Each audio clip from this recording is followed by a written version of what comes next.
रहने वाली उर्मिला जी के घर में सुबह सुबह शोर मचा हुआ था। उर्मिला जी की दोनों बहुएं आराम से अपने अपने कमरे में सोई हुई थी और उर्मिला जी और उनके पति रमेश जी को अभी तक सुबह की चाय भी नसीब नहीं हुई थी। तभी उर्मिला जी ने एक जोरदार आवाज अपनी दोनों बहुओं को लगाई। कीर्ति, सुनिधि, कहाँ हो? कहाँ मर गई दोनों सुबह सुबह? सामने से कीर्ति और सुनिधि दौड़ती हुई आती है। क्या हुआ मम्मी जी, क्या हुआ? कोई चोर आ गया क्या घर में? अरे मम्मी जी, आप इतना जोर से क्यों चिल्ला रही हैं? भूकंप आ गया क्या? भूकंप नहीं आया, अभी तक सुबह की चाय नहीं बनी। शर्म नहीं आती तुम दोनों को? सोए जा रही हो, अपने सास ससुर को एक कप चाय भी नहीं बना कर दे सकती। अरे मम्मी जी, आपको तो पता है ना, मुझे कल से बुखार है। सुबह भी इतना दर्द हो रहा था सर में कि बस उठा ही नहीं जा रहा था। और तुम्हारे पास क्या बहाना है सुनिधि बहू? बहाना नहीं है पापा जी, कल रात को 11 बजे तक रसोई में बर्तन साफ कर रही थी। आप जानते हैं ना, कीर्ति की तबीयत खराब है, ऐसे में वो तो काम नहीं कर सकती। अब रात को 11 बजे से 12 बजे तक बर्तन साफ करने के बाद सुबह कोई जल्दी कैसे उठ सकता है? कहना क्या चाहती है? साफ साफ बोल, इतना घुमा फिरा कर बात करने की जरूरत नहीं है। अरे मम्मी जी, कहने वाली क्या बात है? आपसे कितनी बार तो हम दोनों कह चुके हैं कि प्लीज घर में 2 बाई लगवा दीजिए, एक झाड़ू पोछे के लिए, एक घर की डस्टिंग और बर्तन साफ करने के लिए। अपनी सास से क्या बात कर रही है? मुझे बताओ क्या परेशानी है? परेशानी कुछ नहीं पापा जी, घर में इतने सारे लोग हैं, हम दोनों घर का काम पूरा नहीं कर पाते, इसलिए एक बाई लगवा दो ना। नहीं, इस घर में कोई काम वाली नहीं आएगी। आज तक नहीं आई तो अब कैसे आ जाएगी? चुप, एकदम चुप। आज मुझे सुबह की चाय नहीं मिली, कम से कम काम वाली बाई काम करके जाएगी। बहुएं सुबह जल्दी उठेंगी तो मुझे चाय तो मिलेगी। अरे ये आप क्या कह रहे हैं? क्या कह रहा हूँ? क्या मतलब? आज के आज इस घर में 2 नौकर आदमी आ जाने चाहिए। मैं कुछ भी बर्दाश्त कर सकता हूँ, लेकिन सुबह मुझे चाय ना मिले ये बर्दाश्त नहीं कर सकता। थैंक यू पापा जी, मुझे तो लगा था आप इस बात के लिए कभी नहीं मानेंगे। हाँ पापा जी, आपको ना बड़ा वाला थैंक यू। आज के बाद हमें भी थोड़ा सा तो आराम मिलेगा। और इस तरह से उर्मिला जी के घर में चमेली नाम की नौकरानी काम करने के लिए रख ली जाती है। आज तो मैडम जी बताइए क्या क्या काम करना है? करना क्या है? घर की सफाई करो और जल्दी से निकलो। ठीक है, मुझे क्या, मैं बिना सफाई किए चली जाती हूँ। ठीक उसी वक्त कीर्ति और सुनिधि चमेली को इशारे से एक तरफ बुलाते हैं। क्या हुआ? मेरे को इशारा क्यों किया? आप लोगों को शर्म नहीं आती क्या? अरे चुप करना, हमें भी तुझे इशारे करने का कोई शौक नहीं है। बात ऐसी है कि हम तुझे एक्स्ट्रा पैसे देंगे। किस बात की? इशारे करने की? हे भगवान, इशारे करने के नहीं, एक्स्ट्रा काम करने के। लेकिन तुम दोनों की सास है ना, वो बोली कि सफाई करके निकल यहाँ से। उनकी बात सुनने की जरूरत नहीं है। वो सुबह 8 बजे सोकर उठती है और चाय पीकर सो जाती है और शाम को 4 बजे तक कीर्तन में लगी रहती है। तुम्हें बस घर का सारा काम करना है। ये भी ठीक है, सास बोलती है जल्दी जल्दी जाओ, बहू कहती है सारा काम करो। मुझे क्या, मुझे तो पैसे मिलेंगे ना। तो फिर ठीक है ना, हमारी सास को बताए बिना तुम घर का सारा काम करोगी। सारा मतलब सारा। अरे मुझे क्या, मैं तो अपने हाथ से तुम लोगों को खाना भी खिला दूं। मुझे तो बस पैसे चाहिए, पैसे।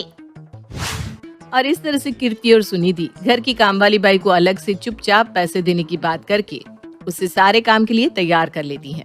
अगले दिन से चमेली घर का काम करना शुरू कर देती है। अरे कीर्ति, ये मेरे खाने के बर्तन उठाकर जरा सिंक में डाल दे। चमेली, जरा सुनना मम्मी जी क्या कह रही हैं। हाँ, डाल देती हूँ मैं बर्तन। भाभी को परेशान करने की क्या जरूरत है? उर्मिला बड़ी ही हैरानी से चमेली की तरफ देखती है। अगले दिन, ए सुनिधि, जरा गीजर का बटन चालू करके आना, मुझे नहाने जाना है। चमेली, गीजर का बटन चालू करके आओ। अरे चमेली, गीजर का बटन क्यों चालू करेगी? तुम क्या कर रही हो? कुछ नहीं मम्मी जी, जरा आराम कर रही थी। अरे अम्मा जी क्यों परेशान होती है, मैं करती हूँ ना गीजर का बटन चालू। अच्छा ठीक है।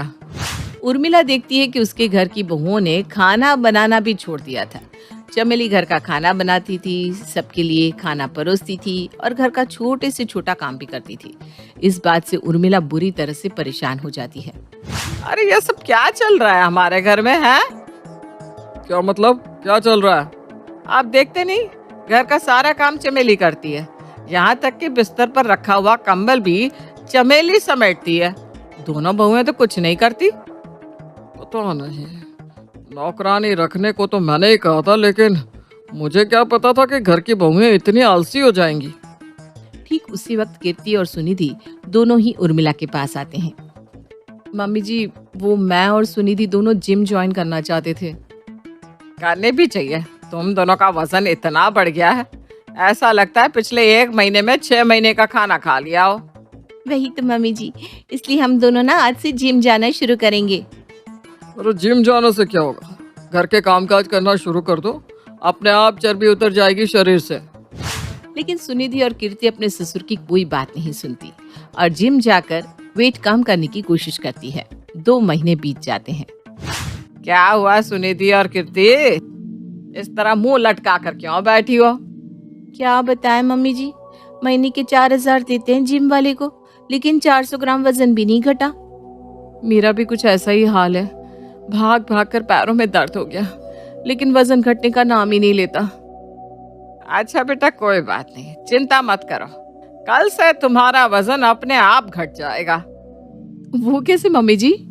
वो कैसे मम्मी जी? कल सुबह तुम्हें सब अपने आप पता चल जाएगा।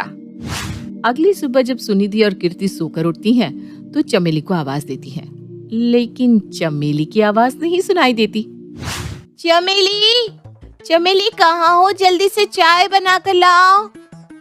चमेली अपने ससुराल चली गई बेटा, और आज से ना इस घर का पोछा तुम दोनों को ही लगाना है। सुबह का पोछा सुनिधि लगाएगी और शाम का पोछा कीर्ति। लेकिन ऐसा क्यों? ताकि तुम दोनों का वजन घट जाए, बिना जिम जाए। लेकिन मम्मी जी, आपने चमेली को क्यों हटा दिया? क्योंकि जो काम महीने के 4,000 रुपए नहीं कर पा रहे थे ना बेटा, वो काम घर के काम करने से हो जाएगा। और इस तरह से उर्मिला जी अपने घर से चमेली को हटा देती है और बहुओं को फिर से काम पर लगा देती है। देखते ही देखते सुनिधि और कीर्ति का वजन फिर से कम हो जाता है और वो पहले की तरह सुंदर दिखने लगती है। मम्मी जी, आपकी बात ना बिल्कुल सही थी। जो काम जिम से नहीं हुआ, वो घर में झाड़ू पोछा लगाने से हो गया। देखो बेटा, हम नौकर तो रख सकते हैं, पर उन पर डिपेंड नहीं रहना चाहिए। इतना भी नहीं कि हम अपनी सेहत ही खराब कर ले और घर के छोटे मोटे काम भी ना कर पाए। सुनिधि और कीर्ति को अब अपनी सास और ससुर की बात समझ में आ गई थी। उन्होंने फिर से चमेली को काम पर तो रखा, लेकिन सिर्फ उतना ही काम उससे करवाया जितना जरूरी था, ताकि सेहत भी बनी रहे और घर का माहौल भी अच्छा रहे। कमला देवी का परिवार बहुत बड़ा होता है। 2 बेटे, बहुएं, बच्चे और रिश्तेदारी में आन जान भी बहुत था। सब कुछ अच्छा चल रहा था। बड़ी बहू तो काफी समय से नौकरी कर रही थी और छोटी बहू अंजलि की नई शादी हुई थी, तो वो अभी घर ही समझ रही थी। एक दिन वो अपने पति कार्तिक से कहती है, दीदी तो ऑफिस चली जाती है, उनका तो टाइम पास हो जाता है। मैं सारा दिन घर में बोर हो जाती हूँ। बोर हो जाती हो? टाइम बचता है क्या तुम्हारे पास? मुझे तो लगा था कि घर में ही काम बहुत होता होगा। हाँ, काम तो होता है, पर सारा दिन मैं घर का काम तो नहीं कर सकती। मैं परेशान हो जाती हूँ। तो तुम क्या चाहती हो अंजलि? मैं सोच रही हूँ कोई छोटा मोटा काम कर लूँ, जिससे टाइम पास भी हो जाए और पैसे भी आ जाए। तुम्हें पैसे चाहिए क्या? अरे बात पैसों की नहीं है, मुझे बस कुछ करना है। फिर देख लो, मुझे बहुत काम है, मुझे कुछ समझ में नहीं आ रहा। अंजलि अपनी भाभी सिमरन से बात करती है। अरे तुम क्यों काम करने के पचड़े में पड़ रही हो? मुझे देखो, बस जबरदस्ती काम कर रही हूँ। मुझे कोई मजा थोड़ी ना आता है। नहीं भाभी, कुछ तो करना है, चाहे ऑनलाइन ही सही, पर कुछ तो करना है। हाँ, ये सही है, तुम बच्चों को पढ़ा दो ऑनलाइन। बस अब अंजलि को ये बात समझ में आ जाती है और वो ऑनलाइन क्लासेस लेने लगती है। शुरू में तो उसे बहुत अच्छा लगता है, पर फिर धीरे धीरे घर डिस्टर्ब होने लगता है। हर समय घर फैला रहता और रसोई भी गंदी पड़ी रहती। देखो अंजलि, मैंने कहा था ना, काम काज के चक्कर में मत पड़ो, घर नहीं संभलेगा। अब देखो कितना फैला रहने लगा है। तो ये घर साफ रखना अकेले मेरी जिम्मेदारी तो नहीं है ना भाभी? आप भी तो इस घर की बहू हो। अरे पर मेरे पास ऑफिस का कितना काम रहता है, मुझे टाइम नहीं मिलता। हाँ, तो मैं भी तो खाली नहीं हूँ ना। अब दोनों में बोलचाल बंद हो जाती है। पूरे घर का माहौल बिगड़ जाता है। खासकर रसोई और खाने का हिसाब किताब तो बिल्कुल ही बिगड़ जाता है। शाम को सब साथ में मिलकर इस मुद्दे पर बात करने बैठते हैं। ऐसा कर सकते हैं क्या कि रात होने से थोड़ा पहले ही अच्छा खासा भारी खाना खा ले, तो बार बार रसोई में जाने का चक्कर ही नहीं होगा। हाँ ये ठीक है, ये कर सकते हैं। सब इस बात पर राजी हो जाते हैं। घर में शांति का माहौल बन जाता है। दोनों बहुएं अपना काम भी ठीक से करने लगती है। कुछ दिन सही चलता है, पर फिर सब कुछ उल्टा होने लगता है। एक दिन रात के 3 बजे कार्तिक किचन में खाने के लिए कुछ ढूंढ रहा था। कमला देवी आवाज सुनकर उठकर बाहर आती है। अरे क्या हुआ, क्या चाहिए? वो भूख लग रही थी, 7 बजे खाना खा लिया था ना। तुम्ही ने तो ये राय दी थी। अरे तो क्या करते हम, उन दोनों की रसोई की समस्या ही खत्म नहीं हो रही है। चलो ये सब बाद में देखेंगे, अभी तुम कुछ खा लो। कार्तिक थोड़ा बहुत कुछ खा लेता है और सो जाता है। थोड़ी देर बाद सुयश आता है और एक एक करके सब बचा हुआ खाना खाने आते हैं। अगले दिन सुबह के 11 बज जाते हैं, पर कोई उठता ही नहीं। दोनों बहुएं सबको उठाती है। अरे क्या हुआ सबको, आज ऑफिस नहीं जाना क्या आप लोगों को? आंख मलते मलते कार्तिक और सुयश उठते हैं। आँखें नहीं खुली, बहुत देर तक भूख के मारे नींद नहीं आई, फिर उठ के कुछ खाया तब सोया। तुम भी उठे थे क्या खाने के लिए? तुम भी मतलब? सबको पता चलता है कि सब आधी रात को खाना खाने उठे थे और इसीलिए नींद नहीं खुली। दोनों बहुएं सर पकड़ लेती हैं। ये तो उल्टा ही पड़ गया, रसोई का काम ना हुआ, मुसीबत सी हो गई। हाँ सच में, इस चीज का तो हल निकालना ही पड़ेगा। ठीक है, कुछ ऐसा सोचेंगे कि दोनों काम हो जाए, रात का खाना भी और सुबह का नाश्ता भी। अगले दिन फिर से वो दोनों शाम को काफी भारी खाना बना देती है। छोले, भटूरे और चावल। सब शाम के आसपास ही खाना खा लेते हैं, क्योंकि ये खाना काफी भारी होता है। कोई भी आधी रात को वापस खाने नहीं उठता। अगली सुबह नाश्ते के टाइम। अरे वाह, आज तो बड़ी अच्छी खुशबू आ रही है किचन से। क्या बन रहा है? बस अब देखते जाइए हमारा कमाल। थोड़ी देर में अंजलि और सिमरन सबको छोले चाट खिलाती हैं। सब उंगलियां चाटते रह जाती हैं। भाई आज तो मजा आ गया, काफी दिन बाद बढ़िया सा खाना खाया है। पर तुम दोनों ने इतना जल्दी ये सब कैसे बना लिया? हाँ ये तो मुझे भी जानना है, इतनी जल्दी इतना हैवी नाश्ता कैसे बना लिया? दोनों एक दूसरे को देखकर मुस्कुराने लगती है। दोनों ने रात के बचे हुए छोले से ही टिकिया छोले बना दिया था। बाद में दोनों बात करते हैं। ये तो बहुत सही हो गया ना रात को खाना बनाना पड़ा और ना ही सुबह का नाश्ता। हाँ सही कह रही हैं भाभी, अब से रोज ही ना ऐसे ही किया करेंगी। रात के बचे हुए खाने से बढ़िया नाश्ता हो जाएगा सबका। दोनों अपने अपने कामों में लग जाती है। एक ऑफिस चली जाती है और दूसरी अपनी ऑनलाइन क्लासेस में लग जाती है। कुछ दिन तो ये सिस्टम सही चलता है, पर फिर एक दिन कार्तिक का गुस्सा फूट पड़ता है। पता नहीं क्या नया चालू कर दिया है दोनों ने। पुराना खाना खिला खिला कर बीमार कर देंगी ये दोनों। पर पहले तो आप ही ने तारीफ करी थी ना। उस दिन तो आप बड़ा उंगलियां चाट चाट कर खा रहे थे। अरे 1-2 दिन की बात हो तो ठीक है, तुम दोनों ने तो रोज का ये बना लिया है। इतने में सुयश भी आता है। हाँ भाई, अब तो मैं भी परेशान हो गया हूँ, ये सब 2-2 बार खाकर। रात को भी इतना भारी खाना खाओ, फिर वही सुबह भी खा लो। मेरा तो पेट भी अब खराब रहने लगा है। क्या जरूरत है तुम दोनों को नौकरी करने की? हम कमा तो रहे हैं, घर ठीक ठाक चल तो रहा है। वही तो, ठीक ठाक ही चल रहा है। खुश तो नहीं है ना सब? छोटी छोटी चीजों के लिए मन मारना पड़ता है। ऐसा क्या मन मारना पड़ रहा है तुम्हें? सब कुछ अच्छा तो है। हाँ, पर हमें आपसे मांगना पड़ता है। हमें अपने खुद के पैसे चाहिए, इसलिए हम दोनों काम करना बंद नहीं करेंगे। इतना कहकर दोनों अंदर चली जाती हैं। हमने इन लोगों को जवाब तो दे दिया, पर मुझे भी ऐसा लग रहा है कि बहुत दिन से हम पुराना खाना ही खिला रहे हैं सबको। पर फिर करे भी तो क्या करे?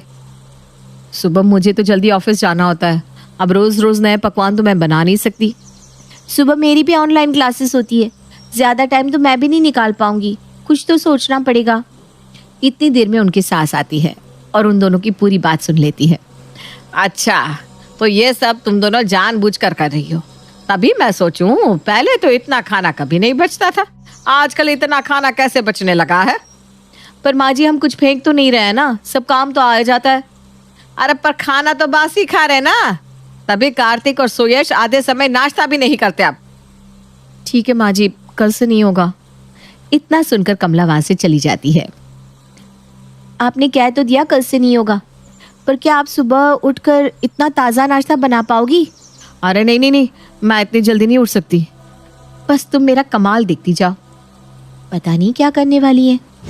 उस दिन शाम को दोनों मिलकर बराबर सा खाना बनाते हैं, ना कम ना ज्यादा। चलो, खाना तो सारा खत्म हो गया, अब सुबह के नाश्ते की तैयारी कर ले। कुछ नहीं करना, सुबह के सुबह देखेंगे। अंजलि भी सोच रही थी कि ये ऐसा क्या करने वाली है। वो भी सुबह का इंतजार करने लगती है। अगली सुबह, अरे भाई कुछ नाश्ता है या नहीं? कुछ बनता हुआ तो दिख नहीं रहा मुझे। अंजलि के तो हाथ पैर ठंडे पड़ जाते हैं। उसने भी सिमरन के कहने पर कुछ नहीं बनाया था। इतने में सिमरन आती है। हाँ माँ जी, वो आज ना मुझे कुछ चटपटा खाने का मन कर रहा था तो मैंने बाहर से मंगवा लिया। अभी सबके लिए समोसे कचौड़ी आते ही होंगे। सिमरन अपनी चालाकी पर मन ही मन खुश हो रही थी कि कैसे वो नाश्ता बनाने से बच गई, पर कमला अपना सर पकड़ लेती है। हे भगवान, अब ये क्या नया नाटक है? बाहर के खाने से तो और बीमार होंगे सब। पर ये तो ताज़ा नाश्ता है ना, ये तो पुराना नहीं है। भाई क्या बात है, तुम लोगों को बात समझ में नहीं आती या समझना नहीं चाह रही? जब बार बार बोल रहे हैं सबके पेट खराब रहने लगे हैं, थोड़ा ढंग का खाना नाश्ता बनाया करो, समझ में क्यों नहीं आती बात? हाँ भाई, जरा सी बात समझ में नहीं आ रही है क्या?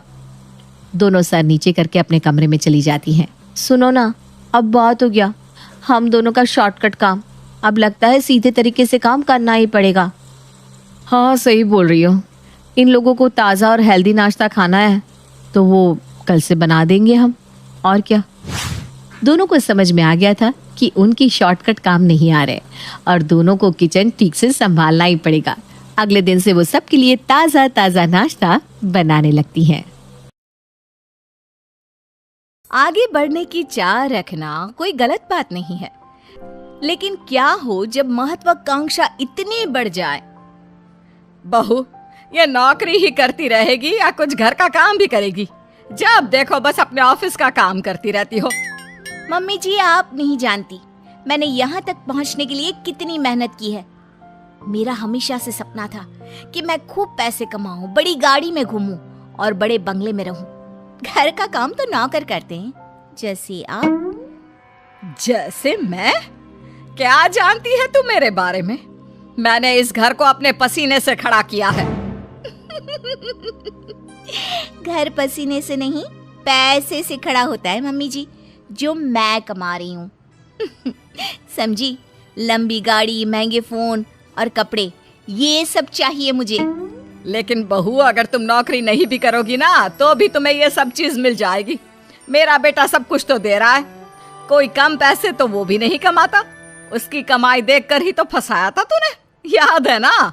वरना उसके लिए संस्कारी रिश्तों की कमी नहीं थी। संस्कारी भी फेल है सरकारी वाली के पीछे। मम्मी जी, ये सब तो मैं भी जानती हूँ, लेकिन मैं ये सब अपने कमाए पैसों से चाहती हूँ, ना कि अपने पति के पैसे। और मैं भी ऑफिस जाना चाहती हूँ, काम करना चाहती हूँ। मैं भी चाहती हूँ कि लोग मेरे आगे पीछे मैम मैम करके घूमे और मैं उनको बॉस बनकर ऑर्डर दूँ। You know, work like a man. Like a man? अरे लाइक अ मैन बनने के चक्कर में बहू वुमन भी ना रह जाओ। अरे क्यों बहू, मैं जानती हूँ तू बहुत महत्वाकांक्षी है, लेकिन तू अपने सपनों के लिए अपने परिवार को भूल जाएगी क्या? और अगर आगे बढ़ने की इतनी ही चाह थी तो शादी क्यों की? बस कीजिए मम्मी जी, बहुत थक गई हूँ मैं, मुझे आराम करना है। और मेरा खाना प्लीज मुझे मेरे कमरे में ही दे देना, मैं वहीं खाऊंगी। ये कहकर बहू चली जाती है अपने कमरे में। अगले दिन, मम्मी, टीचर ने आपको स्कूल में बुलाया है। मुझे? लेकिन क्यों, क्या हो गया? वक्त नहीं है मेरे पास। वैसे हुआ क्या है?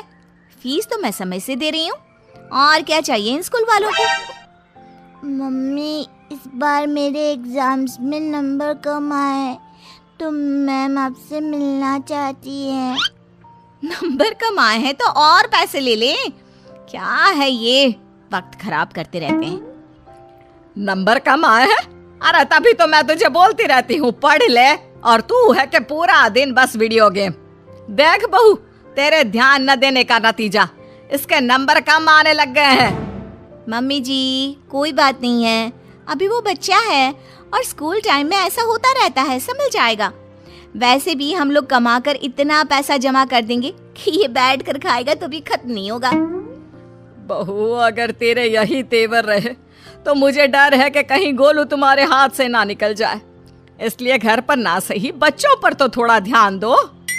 मम्मी जी, आप फिक्र मत कीजिए, मैं सब संभाल लूंगी। चलिए ऑफिस के लिए निकलती हूँ। हाथ से बच्चा निकले ना निकले, आप मुझे ऑफिस से जरूर निकलवा देंगी। मैं निकलवा दूंगी। अरे तेरी हरकतें, इसे तो कहना ही बेकार है। लगता है अब विक्रम ही इससे बात करेगा। सास बेटे को फोन करके सारी बात बता देती है। हाँ माँ, तू सही बोल रही है। आखिर हम काम तो मुन्ने के लिए ही कर रहे हैं। अगर वही ठीक नहीं निकला तो मैं बात करता हूँ उससे। शाम को बहू जब काम से घर लौटती है। मम्मी जी, अगर आपको यहाँ किसी चीज की परेशानी थी तो आप मुझसे बोलती, इनको फोन करके बताने की क्या जरूरत थी? क्योंकि तू मेरी बात सुनने को तैयार ही कहाँ होती है। तुझे तो केवल अपने काम की पड़ी होती है। मैंने अपनी परेशानी अपने बेटे को बता दी, अब वही सब यहाँ आकर संभाल सकता है। कुछ दिनों बाद बेटा विदेश से घर आता है। ये सब क्या हो रहा है? मैं नौकरी करने विदेश क्या चला गया? तुमने तो घर के कामों से छुट्टी ही ले ली। अगर मुझे पता होता तुम ऐसा कुछ करोगे तो मैं कभी विदेश ही नहीं जाता। लेकिन मुझे समझ में नहीं आ रहा तुम ऐसा क्यों कर रही हो? तुम घर पर ध्यान क्यों नहीं दे रही? घर के कामों पर क्या ध्यान देना, उनके लिए मम्मी जी है ना। मैं भी तुम्हारी तरह पैसे कमा रही हूँ और अपने सपने पूरे कर रही हूँ। मैं पैसे अपने सपने पूरे करने के लिए नहीं, हम सबके लिए कमाता हूँ, ताकि तुम सब बढ़िया से रहो, तुम्हें किसी चीज की दिक्कत ना हो। और वैसे भी हमें तुम्हारे जॉब करने से कोई प्रॉब्लम नहीं है। प्रॉब्लम ये है कि तुम अपने परिवार के प्रति जिम्मेदारियां पूरी नहीं कर रही हो। पूरी जिम्मेदारी उठाने का ठेका मैंने लिया है क्या? अरे कुछ तुम ही कर लो। ऐसा है तो ठीक है माँ, मैं घर के कामों के लिए नौकर रख रहा हूँ और गोलू की पढ़ाई वगैरह मैं सब खुद देख लूंगा। अगले दिन से घर का सारा काम नौकरानी संभाल लेती है और कभी कभी तो वो सास की देखभाल भी करती है। तूने एकदम सही लड़की को काम पर रखा है। कितना काम करती है और शिकायत का एक भी मौका नहीं देती। दिखने में भी कितनी सुंदर है। बेटा सच कहूँ तो बहुएं ऐसी ही होनी चाहिए। माँ वैसे भी ये नौकरानी नहीं है, दरअसल ये मेरे ऑफिस में ही थी, लेकिन जब मैंने इसे अपने घर की प्रॉब्लम बताई तो मेरी मदद करने के लिए राजी हो गई। दूसरों के लिए सोचती भी कितना है। हाँ माँ, मुझे नहीं पता था कि ये गीता इतना अच्छा घर का काम भी कर लेती है। वैसे माँ ये ऑफिस में भी सब कुछ संभाल लेती है, वो भी अच्छे से। बहुत महत्वाकांक्षी नहीं है, लेकिन सबको लेकर आगे कैसे बढ़ना है ये इसे अच्छी तरह पता है। मुझे इसकी सबसे अच्छी बात क्या लगती है पता है? क्या बेटा? जब मैं घर पर नहीं होता तो ये आपका और गोलू का कितना अच्छा ध्यान रखती है। तभी घर में मेहमान आ जाते हैं। ओहो, ये लोग भी ना धर्मशाला समझकर रोज आ जाते हैं। ये बोलकर वो अंदर चली जाती है। अरे आइए आइए, बेटा जरा चाय पानी लेकर आना। तभी गीता सुंदर सी साड़ी में अच्छे से चाय पानी लाकर टेबल पर रख देती है। हाय रे, आपकी बहू सही रास्ते पर आ गई। नहीं तो हमेशा हवाई बनकर घूमती रहती थी। अरे नहीं नहीं, ये नौकरानी है हम लोगों के यहाँ। बेटे के ऑफिस में ही नौकरी करती है। वो क्या है ना, पैसों की जरूरत पड़ गई थी इसे तो पार्ट टाइम में। लेकिन कितना अच्छे से काम संभाल लिया है आपका। घर भी चमक रहा है और सब कितना अच्छा लग रहा है। तभी बहू आ जाती है। इसी काम का तो उसे पैसा मिलता है, तो उसे करना ही पड़ेगा ना। कितनी अच्छी लड़की है। काश मैं इसकी शादी तुझसे करवा पाती। मुझे एक अच्छी बहू मिल जाती और तुझे एक अच्छी बीवी। मम्मी जी, आप ये क्या बोल रही हैं? मैं तो बस वही बोल रही हूँ जो मेरे मन में आया। कुछ गलत कहा क्या? ये सुनकर बहू उठकर अंदर चली जाती है और सोचने लगती है। आज मम्मी जी ऐसा बोल रही हैं, कल को मम्मी जी ने ऐसा कुछ सच में कर दिया तो मेरा क्या होगा? वैसे भी मम्मी जी मेरे से परेशान रहती हैं और मम्मी जी ने इनको दूसरी शादी के लिए मना लिया तो नहीं, मैं ऐसा कुछ नहीं होने दूंगी। मैं इनको एक अच्छी बहू, बीवी और माँ बनकर दिखाऊंगी। उस दिन के बाद से बहू अपने परिवार का ख्याल रखना और एक अच्छी बहू, बीवी और माँ बनना शुरू कर देती है। कहते हैं अक्सर ननद अपनी भाभियों का जीना हराम करके रखती है, पर सलोनी के साथ तो कुछ अलग ही चल रहा था, क्योंकि यहाँ सलोनी अपनी भाभियों से परेशान थी। और ऐसा क्यों था, चलिए अब खुद ही देख लीजिए। ऐसे ही एक दिन सलोनी की भाभी मंजू रसोई में खाना बना रही होती है और खाना बनाते हुए सलोनी को आवाज लगाती है। सलोनी, जरा इधर तो आना। हाँ भाभी, बस अभी आई। सलोनी जो कि खाना खा रही थी वो अपनी भाभी की आवाज़ सुनकर तुरंत रसोई में जाती है। क्या हुआ भाभी, आपने मुझे आवाज़ दिया? सलोनी, तुम खाली बैठी हो ना? तुम्हारे भैया आ गए, हाथ मुंह धोकर बस आते ही होंगे, उनके लिए खाना लगा दो। पर भाभी, भैया को तो आने में समय लगेगा और मैं खाना खा रही थी। भैया को आ जाने दो ना, उसके बाद लगा देती हूँ। क्या सलोनी, हर समय तो तुम खाती रहती हो, और तुम जानती हो ना तुम्हारे भैया कितना गुस्सा करते हैं। मैं यहाँ खाना बना रही हूँ, अगर मुझे रोटियाँ ना बनानी होती तो मैं खुद ही लगा देती। थोड़ा बहुत तो काम करवा दिया करो।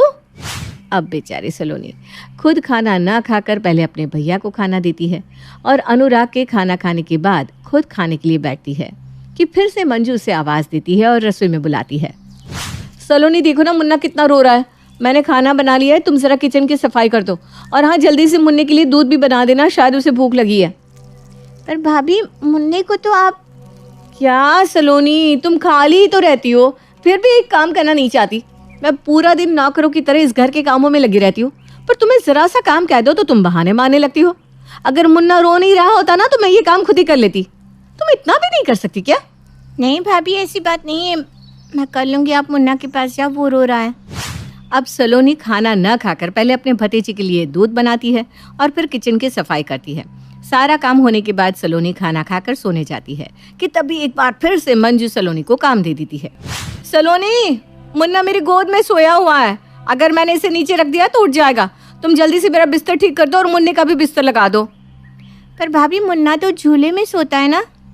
नहीं, अब मैं मुन्ना को अकेले झूले में नहीं सुलाऊंगी, क्योंकि रात को मुन्ना उठता है और मुझे पता भी नहीं चलता। अब तुम बातें मत करो ना, ये छोटा सा काम दिया है मेरा, कर दो ना, कितनी थक गई हूँ मैं। क्योंकि सलोनी घर में ही रहती थी इसलिए उसकी कोई इज्जत नहीं थी। हर कोई उससे अपना काम करवाता और उसे ताने भी देता। ऐसे ही कुछ दिन बीत जाते हैं। एक दिन सलोनी तैयार होकर बाहर जा रही थी, पर उससे पहले मंजू अपनी सास विमला के साथ मार्केट जाने के लिए तैयार हो जाती है। अरे सलोनी, आज तो बड़ी बन ठन कर बैठी है, कहीं जाना है क्या तुझे? माँ जी, सलोनी जाएगी कहाँ, पूरा दिन खाली तो बैठी रहती है वो। अच्छा सलोनी, मैं और माँ जी मार्केट जा रहे हैं, तुम घर का और मुन्ने का ख्याल रखना। अगर हम लेट हो जाए तो सब्जियाँ काट लेना, इतना तो कर ही लोगी ना। देख रही है ना माँ जी, ननद जी पूरा दिन खाली बैठी रहती है, पर एक काम कह दो तो बहाने ढूंढने लगती है। सलोनी बेटा, भाभी की मदद करवा दिया कर, पूरा दिन खाली बैठकर क्या करेगी भला। अच्छा, अब हम जा रहे हैं, हमारे जाने के बाद घर का और मुन्ने का ख्याल रखना, हम जल्दी आ जाएंगे। सलोनी के घर में ऐसा कोई नहीं था जो उसकी बात सुने या उसको समझने की कोशिश करे। हर कोई उसे बस यही कहता, सलोनी खाली बैठी है, उससे काम करवा लिया जाए। सलोनी घर के सारे काम करती है, किसी की कोई बात नहीं टालती, पर फिर भी उसे एक ही ताना सुनने को मिलता है। अब ऐसे ही एक दिन अनुराग और मंजू एक पार्टी में जाने के लिए तैयार होते हैं। तभी अनुराग मंजू से कहता है, अरे मंजू, और कितना समय लगेगा तुम्हें तैयार होने में? जब पार्टी खत्म हो जाएगी तब पार्टी में जाओगी क्या? हाँ हाँ, आप तो बोलोगे ही ना, आपको तैयार होने में समय ही कितना लगता है, पर मुझे तो घर बच्चा सब देखना होता है। पहले घर का काम किया, फिर खुद तैयार हुई और अब मुन्ना को तैयार कर रही हूँ। मुन्ना को बाहर ले जाने की क्या जरूरत है? मुन्ना अभी बहुत छोटा है, उसे बाहर कौन संभालेगा? हम दोनों अकेले पार्टी में जा रहे हैं। मुन्ने को तुम सलोनी को दे दो, वो संभाल लेगी। दोनों बुआ भतीजा खेलते रहेंगे आपस में। वैसे भी सलोनी खाली ही तो रहती है। सही कह रहे हैं आप। पार्टी में मुन्ना को लेकर मैं भी परेशान हो जाऊंगी। घर में सलोनी खाली ही तो बैठी रहती है, मुन्ना उसी को दे देती हूँ। अब मंजू अनुराग के साथ बाहर पार्टी में तो चली जाती है, पर अपने मुन्ने को अपनी ननद के हवाले कर जाती है। इसी तरह से कुछ दिन बीत जाते हैं और एक दिन घर में कुछ मेहमान आते हैं। मेहमानों के आने के बाद मंजू सारे काम सलोनी से करवाती है, पर फिर भी मेहमानों के सामने अपनी ही तारीफ करती रहती है। अब क्या बताओ शीला भाभी आपको, मेरी भाभी तो मुझसे इतना काम करवाती थी कि कुछ पूछो ही मत, पर मैं अपनी ननद से कुछ नहीं करवाती। और करवाऊं भी क्यों, कुछ ही दिन का तो आराम है बेचारी के पास। कल को शादी हो जाएगी तो ससुराल ही तो संभालेगी ना, इसलिए घर में ना खाली बैठी रहती है, पर उसे कोई कुछ नहीं कहता। ये तो बहुत अच्छी बात है दीदी, पर मेरी तो कोई ननद ही नहीं है और मैं यहाँ से गुजर रही थी तो सोचा कि आपसे भी मिलती जाऊँ। अरे ऐसे कैसे चलती हो? चाची जी वैसे भी तुम्हें हमारे घर आने नहीं देती, कभी कभी तो आती हो। यहीं बैठो, मैं अभी सलोनी से कहती हूँ कि वो तुम्हारे लिए अदरक वाली चाय बना कर ले आए। सलोनी ना चाय बहुत अच्छी बनाती है, वैसे वो पूरा दिन खाली रहती है, एक कप चाय बनाना कौन सी बड़ी बात है उसके लिए। अगर सलोनी मेरे लिए चाय बना रही है तो फिर तो मेरा यहाँ बैठना बनता है दीदी। और नहीं तो क्या, कल को ननद की शादी हो जाएगी तो उसके हाथ की चाय पीनी भी नसीब नहीं होगी। अच्छा, मैं अभी सलोनी को बोलती हूँ। सलोनी, ए सलोनी, जरा 2 कप चाय बनाना, तुम्हारी शीला भाभी आई है। मंजू बिना कुछ सोचे समझे सलोनी को काम पर लगा देती है, जबकि उस समय सलोनी अपने कॉलेज के किसी एग्जाम की तैयारी कर रही होती है। पर सलोनी की कोई सुनता ही नहीं, इसलिए बिना कुछ कहे चुपचाप सलोनी चाय बनाने के लिए चली जाती है। ऐसे ही एक दिन सलोनी आराम से टीवी देख रही थी और मंजू बार बार सलोनी को आवाज दे रही थी, पर सलोनी टीवी देखने में इतनी बिजी थी कि वो अपनी भाभी की बातों पर ध्यान ही नहीं देती और मंजू सारे गंदे कपड़े लाकर सलोनी के ऊपर फेंक देती है। भाभी, ये कैसी हरकत है? आप देख रही है ना मैं टीवी देख रही हूँ। हाँ, देख रही हूँ, तुम टीवी देख रही हो, इसीलिए तो सारे गंदे कपड़े तुम्हारे ऊपर फेंक दिए। अरे मैंने मशीन लगाई है, कब से तुम्हें आवाज दे रही हूँ कि गंदे कपड़े लेकर आ जाओ, पर तुम्हें तो टीवी देखने से फुर्सत ही नहीं है। खुद तो पूरा दिन खाली बैठी रहती हो और दूसरों के काम में भी अड़चन पैदा कर देती हो। तुम अगर मेरे घर के काम में थोड़ी सी मदद कर दोगी तो तुम्हारा कुछ बिगड़ जाएगा क्या? बस करो भाभी, हर समय आप और पूरा परिवार मुझे यही कहता है मैं खाली बैठी रहती हूँ, खाली बैठी रहती हूँ। माना कि मैं घर में रहती हूँ पर खाली नहीं रहती। आप मुझे जो काम देती हो मैं सारे काम करती हूँ। टीवी भी मैं आपका काम करने के बाद ही देखने के लिए आई हूँ। माँ जी, अनुराग जी, इधर आइए, देखिए तो सलोनी की कितनी जुबान खुलने लगी है। पूरा दिन घर पर खाली बैठी रहती है, इसलिए इसकी जुबान इतनी खुलने लगी है। मंजू छोटी सी बात को बड़ा बना देती है और पूरे परिवार को इकट्ठा कर लेती है। पूरा परिवार मिलकर अब सलोनी को ही खरी खोटी सुनाने लगता है। सलोनी अपने घर वालों की इन हरकतों से परेशान हो चुकी थी, इसलिए अब वो फैसला करती है कि वो शादी करके यहाँ से चली जाएगी और बिना डर और शर्माए आज सलोनी अपने मन की बात अपने घर वालों से कह देती है। मैं थक चुकी हूँ आप लोगों की बातें सुन सुन के। मुझसे ही सारा काम करवाते हो और मुझे ही कहते हो कि मैं खाली बैठी रहती हूँ।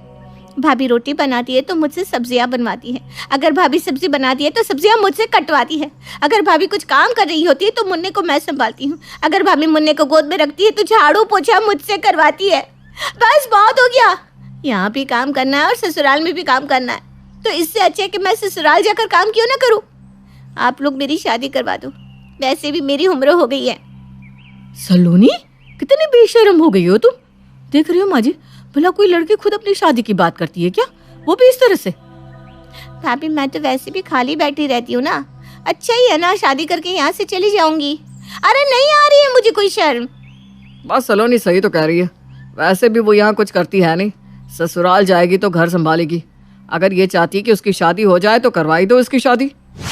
अपने घर वालों की बातों से सलोनी इतनी परेशान हो जाती है कि वो खुद ही अपने घर वालों से अपनी शादी की बात कर लेती है और बहुत जल्द शादी करके अपने ससुराल चली जाती है और इन तानों से छुटकारा भी पा लेती है।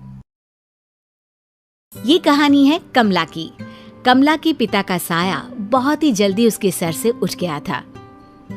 कमला बेटा, क्यों इतना काम करती है? घर का काम, ऑफिस का काम, फिर पढ़ाई। कैसी बात कर रही हो माँ? घर का काम इसलिए करती हूँ कि मुझे अच्छा लगता है, ऑफिस का काम इसलिए कि मैं पढ़ी लिखी हूँ, और पढ़ाई इसलिए तो की जाती है कि हम आगे बढ़ सके। सब ठीक ठाक चल रहा था कि अचानक एक बार माँ की तबीयत खराब हो जाती है। अरे कमला की माँ, क्यों जवान बेटी को घर पर बिठा रखा है? शादी क्यों नहीं कर देती? अरे कहाँ से करूँ, शादी के पैसे नहीं हैं, कोई भी इससे शादी क्यों करेगा? अरे तो घर बेच दे, जो पैसा आए उससे ब्याह कर देना। माँ मान जाती है और घर बेचकर कमला की शादी रमेश से करवा देती है। शादी के कुछ दिन तो सब कुछ ठीक ठाक चलता है, पर 2 साल के बाद एक दिन। देख कमला, ये नौकरी वोकरी का बहाना नहीं चलेगा। घर पर रहकर पति की देखभाल कर। इतनी बड़ी बीमारी से जूझ रहा है तेरा पति, और ऊपर से आते ही बेटी हो गई। कमला को सास की बात से आश्चर्य होता है। वो समझ नहीं पाती कि उसकी सास क्या कह रही है। कैसी बीमारी है माँ जी? आप क्या बोल रही हैं? मेरी तो समझ में ही नहीं आ रहा। अरे तेरा पति रमेश, उसे बचपन से ब्रेन की समस्या है, तभी तो वो काम नहीं करता। उसे घर की दुकान खुलवा दी है। कमला को अब शौक लगता है। वो पति के पास जाती है और माँ की बात को पूछती है। हाँ तो क्या है, जिंदा तो रहूंगा ना कुछ साल और वैसे भी तो कोई हूर की परी तो थी नहीं कि कोई राजकुमार आता, समझे? सास और पति की बातों से कमला इतनी दुखी हो जाती है कि वो बच्ची को लेकर माँ के पास आ जाती है। क्या हो गया कमला, किस बात पर रूठी हो? कमला माँ से क्या कहती कि पति की जिंदगी का कोई भरोसा नहीं है। अब नहीं माँ, बस छोटी मोटी नोक झोंक, फिर सोचा चलो मौका अच्छा है, कुछ दिनों तक माँ के पास रह लेती हूँ। ये तो अच्छी बात है, लेकिन बिटिया ससुराल से खुशी खुशी आए तो ही अच्छा लगता है बेटा। कमला माँ को पकड़कर रोने लगती है। तभी छोटी बेटी बोल पड़ती है। क्या हो गया माँ, रो क्यों रही हो? और हम पापा के पास कब चलेंगे? बस 2 दिन बाद चलेंगे, 2 दिन अपनी माँ के पास रह लूं। 2 दिन बाद जब कमला अपने ससुराल जाने को तैयार होती है। क्या बात है, माँ आज इतनी देर तक क्यों सो रही है? मैं जाकर देखती हूँ, ये दरवाजा क्यों बंद है? लेकिन ये क्या, कमला की माँ अब इस दुनिया से जा चुकी थी। ये तो अच्छा है कि इनकी मौत के वक्त आप उनके पास हैं, नहीं तो घर में बंद रहती तो कौन पूछता। कमला माँ का सारा काम करवाकर ससुराल पहुँचती है। आ गई माँ को खाकर, मारने ही गई थी ये। अब आ गई हो तो जरा कामकाज में लग जाओ। मेरी माँ का घर का काम कर करके हाल बेहाल हो गया है। आप दवाई खा लीजिए, मैं घर का सारा काम निपटा लेती हूँ। और यह प्रीति को भी दुकान में मेरे साथ बिठा दिया करो, कम से कम कुछ सीखेगी तो। कमला को पति की इस बात पर गुस्सा आ जाता है। मेरी बेटी दुकान नहीं, देश चलाएगी। आज के बाद उसे कुछ कहने की जरूरत नहीं है। आए हाय, बढ़िया ही देश चलाएगी। 10 साल और रुक, शादी करके घर से निकाला नहीं मैंने इस चूहिया को तो मेरा नाम बदल दूंगी। इस बार कमला के पति को माँ की बात पर गुस्सा आ जाता है। माँ, मेरी बेटी अब देश ही चलाएगी। कमला, मुझे माफ कर दे। मैं समझ गया कि मेरे बाद ये लोग मेरी बेटी का हाल बेहाल कर देंगे। चल हम कहीं और चलते हैं। और कमला की जिंदगी फिर से अच्छी हो जाती है। वो पति और बेटी के साथ नई जिंदगी शुरू करती है। कमला, तुम ऑफिस का काम संभालो, मैं प्रीति को पढ़ाता हूँ और घर का काम भी देख लूंगा। जितने भी साल तुम लोगों के साथ रहूं। नहीं, ऐसी बात मत कहिए, मैं आपको कुछ नहीं होने दूंगी। कमला एक से बढ़कर एक अस्पताल में पति की जांच कराती है।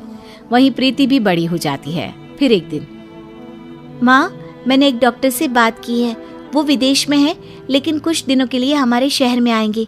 मैंने पापा की रिपोर्ट उनको भेजी थी, वो पापा से मिलना चाहते हैं। ये तो बहुत अच्छी बात है, तू ही चली जाना बेटा पापा के साथ। नहीं कमला, मैं तुम्हारे बिना नहीं जाऊंगा। वैसे भी प्रीति की परीक्षा है, वो पास हो गई तो डीएम बन जाएगी। फिर तो मैं आराम से मर भी जाऊं तो कोई चिंता नहीं। देखिए, मैंने कहा है ना, ऐसी बात मत करिए। यहाँ के डॉक्टर ने आपको अब तक ठीक रखा है, आगे भी ठीक होगा। लेकिन होता ऐसा नहीं है। कमला का पति भी स्वर्ग सिधार जाता है। माँ, परेशान ना हो, मैं आपके साथ हूँ। मैं पढ़ाई छोड़ दूंगी, कोई काम की तलाश कर लेती हूँ। नहीं बेटा, बिल्कुल नहीं। मैं कोशिश करती हूँ कि मुझे कोई ऐसा काम मिल जाए जिससे घर पर ही रहकर मैं काम कर सकूं। लेकिन फिर एक दिन, प्रीति, मुझे एक स्कूल में काम मिल गया है, साथ ही वो लोग मुझे हॉस्टल भी दे रहे हैं। अब हम दोनों वहीं रहेंगे। दोनों माँ बेटी हॉस्टल में चले जाते हैं, जहाँ प्रीति पढ़ाई करती और घर पर रहती, तो माँ स्कूल की पढ़ाई करवा के वक्त पर घर आ जाती। न जाने भगवान ने क्या लिखा है, दुख खत्म ही नहीं हो रहा है। बेटी की लंबी पढ़ाई और अब मेरा भी स्वास्थ्य, इनके सहारे जिंदगी चल रही थी, लेकिन अब ये भी साथ छोड़ गए। माँ, क्या हो गया, क्या सोच रही हो? हाँ, कुछ नहीं बेटा, तेरी परीक्षा थी ना, कैसी हुई? तेरे पिता का सपना था कि तू देश चलाए। तुझे पता है, तेरी दादी को भी तेरे पिता ने सिर्फ तेरे लिए ही छोड़ा था। जो काम मैं न कर पाई वो तूने तब कर दिया था, जब तू ठीक से चल भी नहीं पाती थी। मैं जानती हूँ माँ, और मैं पूरी कोशिश कर रही हूँ। तेरे और पापा के बलिदान को मैं खाली नहीं जाने दूंगी। फिर वो दिन भी आ जाता है जब दोनों के दिन बदल जाते हैं। माँ मैंने परीक्षा पहले रैंक में पास कर ली है। अब आपका और पापा का सपना पूरा हो गया। मैं अब देश संभालूंगी माँ। अरे जीती रह मेरी बेटी, अब मैं तेरे पिता के पास आराम से जा सकती हूँ। प्रीति माँ को अपने मेडल मिलने वाले कार्यक्रम में ले जाती है और अपनी माँ की कहानी लोगों को बताती है। फिर एक दिन, माँ, ये फिल्म के बहुत बड़े डायरेक्टर हैं। ये आपके जीवन पर अपनी अगली फिल्म बनाना चाहते हैं और इसी सिलसिले में आपसे बात करना चाहते हैं। मेरे जीवन पर? लेकिन मैंने तो कुछ किया ही नहीं। इतने अभाव में जब आदमी टूट जाता है, आप अपने लक्ष्य में खड़ी रही, डटी रही, ये क्या कम है कमला जी? प्रीति कमला की ओर सम्मान से देखती है और कमला को लगता है अब तक जीवन में उसने जो भी बलिदान दिए थे वो सब आज सार्थक हो गए।